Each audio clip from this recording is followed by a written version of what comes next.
അന്ന് ദിലീപേട്ടൻ ഒരു അമ്മയ്ക്കും മകൾക്കും ഒരു സമ്മാനം കൊടുക്കുന്ന ആ ഒരു സീക്വൻസിൽ അഞ്ജലിയും അന്ന് അവിടെ ഉണ്ടായിരുന്നു അല്ലേ?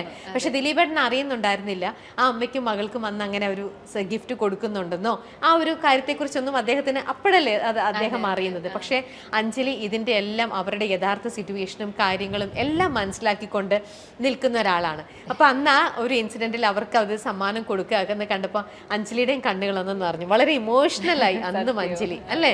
അതിനെക്കുറിച്ച് ഒന്ന് പറയാമോ? എന്തായിരുന്നു ശരിക്കും അന്ന് അവിടെ ഉണ്ടായത്? എന്തിനാണ് അവർക്ക് അന്ന് കൊടുത്തത്? അവരെ കുറിച്ചും കൂടെ ഒന്ന് നമുക്ക് പറയാം. എനിക്ക് അങ്ങനെ പറയുകയാണെങ്കിൽ ഞാനിപ്പോൾ അവർ വീട്ടിലൊക്കെ പോയായിരുന്നു. ആ മോൾക്ക് സുഖമില്ലാത്തൊരു മോളായിരുന്നു. അപ്പം വീൽ ചെയർ ആളുടെ കാര്യങ്ങൾ സ്വന്തമായിട്ട് കാര്യങ്ങൾ ചെയ്യാനായിട്ട് അതിനുള്ള ഒരു വീൽ ചെയർ ആണ് ആൾക്ക്. അത് മാത്രമായിരുന്നു ഒരു ആഗ്രഹം ഉണ്ടായിരുന്നത്. അല്ലാതെ ആള് വലിയൊരു ആഗ്രഹമായിട്ട് വന്ന ആളല്ല. അപ്പം ആള് സ്വന്തം കാര്യങ്ങൾ ചെയ്യാനായിട്ട് അതിന് പറ്റുന്ന ടെക്നോളജിയുള്ള ഒരു വീൽ ചെയർ ആയിരുന്നു ആളുടെ ആഗ്രഹം. കാരണം അവർ വീടൊക്കെ നമ്മൾ പോയി കണ്ടായിരുന്നു. ചെറിയ വീടൊക്കെ കാര്യങ്ങളൊക്കെ ആയിരുന്നു.